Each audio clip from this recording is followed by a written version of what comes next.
ஏற்பட்டதா? அறிவின்மையாலே ஏற்பட்ட மயக்கம் நஷ்டமாயித்தா? அப்படின்னா நான் சொன்னத்தை ஒருமுகப்படுத்தப்பட்ட மனத்தாலே கேட்டு உனக்கு தொடக்கத்தில் இருந்த மயக்கம் தீர்ந்து விட்டதா? அது அவன் வாயால கேட்கணும்னு கண்ணன் ஆசைப்படுறார். அர்ஜுனன் அடுத்த ஸ்லோகத்தை பதில் சொல்றார். 73வது ஸ்லோகம். நஷ்டோ மோகா ஸ்மிருதிர் லப்தா त्वत् பிரசாதாத் மயாச்சுத ஸ்திதோஸ்மி கத சந்தேகா கரிஷ்யே வச்சனந்தவ. இந்த ஸ்லோகத்தை சொல்லிட்டு காண்டிபத்தை கையில் எடுத்துக்கொண்டு அர்ஜுனன் தைரியமாக எழுந்து விடுகிறான். அந்த ஒண்ணுத்துக்கு தான் கண்ணன் பட்ட இத்தனை பிரயத்தனமும். ஸ்லோகம் பார்ப்போம். நஷ்டோ மோகா, மோகம் நஷ்டமடைந்தது, எனக்கு இருந்த மயக்கம் தீர்ந்து போயிற்று.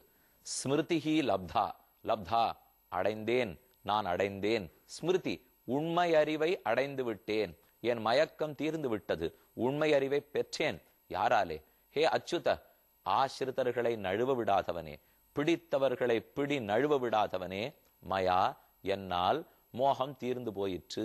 மயா என்னால் ஸ்மிருதி உண்மை அறிவு பெறப்பட்டது. யாரால்? त्वत् பிரசாதாத், உன்னுடைய அருளாலே. உன் அருள் இல்லாமல் போயிருந்தால் எனக்கு கிடைச்சிருக்காது. त्वत् பிரசாதாத் மயாச்சுத ஸ்திதோஸ்மி கத சந்தேகா. ஸ்திதோஸ்மி கத சந்தேகா, சந்தேகம் தீர்ந்தவனாய்.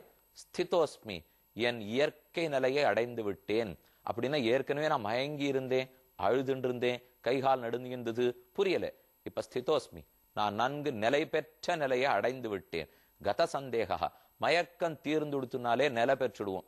மயக்கம் இருந்தாட்டாம் பதட்டப்பட்டு குழம்பி போடுறோம். மயக்கம் போடுத்துப்போ இனி செய்ய வேண்டியது எது, செய்யத்தகாதது எது என்பது தெளிவா புரிஞ்சு போச்சு. ஸ்திதோஸ்மி கத சந்தேகா. எப்ப மயக்கம் போடுத்தோ? கரிஷ்யே வச்சனம் தவ, தவ வச்சனம் கரிஷ்யே. தவ தேவரீருடைய வச்சனம் சொல்படி கரிஷ்யே நடக்கிறேன். அப்படின்னா சண்டை போடுறேன்னு மட்டும் அர்த்தம் அல்ல. சண்டை போடுதலாகிற என் தர்மத்தை செய்கிறேன், வைராக்கியத்தோட 3 விட தியாகத்தோட செய்கிறேன், அது கர்மயோகமாகிறது. ஆத்ம ஞானத்தோட செய்கிறேன், பரமாத்மாவுக்கு அடிமை ஜீவாத்மாங்கிற எண்ணத்தோட செய்கிறேன், அது அதில் சேர்ந்த ஞான பாகம் ஆகிறது. இது மலர்ந்து பக்தி யோகமாகும், அது மலர்ந்து முக்தியை கொடுக்கும். ஆக தேவரீர் சொன்னபடிக்கு என் தர்மத்தை அனுஷ்டிப்பதிலிருந்து தொடங்கி பக்தி வரைக்கும் போய் உன் திருவடிகளை அடைவேன். கரிஷ்யே வச்சனந்தவ, என்னுடைய சந்தேகங்கள்லாம் போயிடுத்தே. நஷ்டோ மோகா, மயக்கம் போயிடுத்துங்கிறான் ராமானுஷர் தன்னுடைய கீதா பாஷ்யத்திலே. இவனுக்கு ஏற்பட்ட மயக்கம் யாது, அது எப்படி தொலைஞ்சுது, இவனுக்கு ஏற்பட்ட உண்மை அறிவு யாது என்று 3 விஷயங்களை எடுத்துரைக்கிறார். அந்த சுவாமியினுடைய தத்துவத்திரய சம்பிரதாயம். இங்கேயும் 3 அர்த்தத்தை தான் சொல்றார். முதல் மயக்கம், உடலும் ஆன்மாவும் ஒண்ணு என்கிற மயக்கம். தேகமே ஆத்மாங்கிறதுலதான் நம்ம தொடங்கினான். அதனாலதானே அம்பு விட்டா பீஷ்மர் போடுவர், துரோணர் போடுவர்னு மயங்கினான் இல்லையோ. இது முதல் மயக்கம். அடுத்த மயக்கம், சித்துக்களோ அச்சித்துக்களோ பெருமானை ஆத்மாவாக உடையவை, அவன்தான் இவைகளுக்குள் இருந்து செலுத்துகிறான் என்கிற எண்ணமில்லாமல் இருத்தல். அது என்னமோ சித்து அச்சித்தும் தனித்திருக்கும், பெருமான் தனித்திருக்கார் அப்படின்னு பிரிச்சு பார்க்கிற எண்ணம் இருக்கிறது இல்லையோ. ஆத்மாத்மகம் அப்படின்னு இவன் நினைத்து கொண்டான். இல்லே இல்லே, இவை இத்தனையும் பகவானுக்கு சரீரம், இவை இத்தனையும் பகவானுக்கு பிரகாரம். அவனை அந்தராத்மாவாக அந்தர்யாமியாக உள்ளே உரைபவனாக கொண்டவை என்கிற ஏற்கனவே இருந்த சந்தேகம் போய் இப்ப உண்மறிவு ஏற்பட்டது. ஆக உடலே ஆத்மா மயக்கம் இல்லே, உடல் வேறு ஆத்மா வேறு, ஆத்மா சூக்ஷ்மம், ஆத்மா நித்தியம், ஆத்மா பரமாத்மாவுக்கு சேஷம், ஆத்மா அறிவே வடிவெடுத்தவர், இதெல்லாம் உண்மை அறிவு. அடுத்து சித்தும் அச்சும் பகவானிடத்திலிருந்து பிரிந்து கிடக்கும், இது மயக்கம். இல்லை இல்லை, அவனுக்கே பிரகாரமாய் அவனோடே இருந்து அவனால் செலுத்தப்படும், இது உண்மை அறிவு. மூணாவது, நமக்கு நித்திய கர்மா நைமித்திக கர்மாவை பண்ணா கர்மங்களை செய்ய செய்ய சம்சாரத்திலேயே அழுத்தும், இது மயக்கம். இல்லை இல்லை, நமக்குன்னு விதிக்கப்பட்டிருக்கிற கர்மங்களை செய்து கொண்டு வந்தால் அது அடுத்தடுத்து மலர்ந்து மலர்ந்து பக்தியில கொண்டு போய் சேர்த்து பரமாத்மாவையே அடைவிக்கும், இது உண்மை அறிவு. ஆக நமக்கு விதிக்கப்பட்டிருக்கிற கர்மங்களை வைராக்கியத்தோட 3 விதமான தியாகங்களோட செய்து கொண்டே வந்தால் அது மலர்ந்து பக்குவம் அடைந்து பக்தி யோகத்தை அடைவித்து பெருமானையும் பெற்றுக் கொடுக்கிறது. இது கீதையினுடைய சாரம் அல்லவா? அந்த உண்மை அறிவு எனக்கு கிடைச்சிடுத்து, இனி கவலை இல்லை என்று சட்டென்று காண்டீபத்தை எடுக்கிறான். அத்தோடே கண்ணனுக்கும் அர்ஜுனனுக்கும் நடந்த பேச்சு முடிவடைகிறது. இனி கடைசியில பார்க்க வேண்டிய 5 ஸ்லோகங்களும் சஞ்சயன் சொன்ன ஸ்லோகங்கள். ஏன்னா முதல்ல பார்த்தோம் இல்லையோ, திருத்தராஷ்டிரனும் சஞ்சயனும் தான் பேச ஆரம்பிக்கிறா. தர்மக்ஷேத்திரே குருக்ஷேத்திரே சமவேதாக யுயுத்சவா மாமகா பாண்டவாச்சைவ கிம் அகுர்வத சஞ்சய. கேள்வி ஆரம்பிச்சது. இத்தானா பதில் இப்ப கண்ணன் சொல்ல சஞ்சயன் திருத்தராஷ்டிரனுக்கு எடுத்து சொல்லிட்டார். திருத்தராஷ்டிரனும் சஞ்சயனும் எங்கேயோ உட்காண்டிருக்கா. குருக்ஷேத்திர யுத்த பூமி எங்கேயோ இந்த பேச்சு நடக்கிறது. ஆனா வியாசருடைய அருளாலே தான் சஞ்சயனுக்கு தன் கண் முன்னாடி இத்தனை நடக்கிறாப்புல தெரியறது. அப்படியே திரையில ஓடினா எப்படி இருக்கும், அத போல சஞ்சயனுக்கு தெரிஞ்சுதான் எல்லாத்தையும் திருத்தராஷ்டிரனுக்கு சொல்லிட்டு இருக்கான். இப்ப அவன் சொல்லி முடிக்க போகிறான். 74வது ஸ்லோகம். இத்யஹம் வாசுதேவஸ்ய பார்த்தஸ்ய மகாத்மனஹ சம்வாதமிமம் அஸ்ரௌஷம் அத்புதம் ரோமஹர்ஷணம். இந்த ரெண்டு பேருடைய சம்வாதத்தை நான் கேட்க பெற்றேன் திருத்தராஷ்டிரா.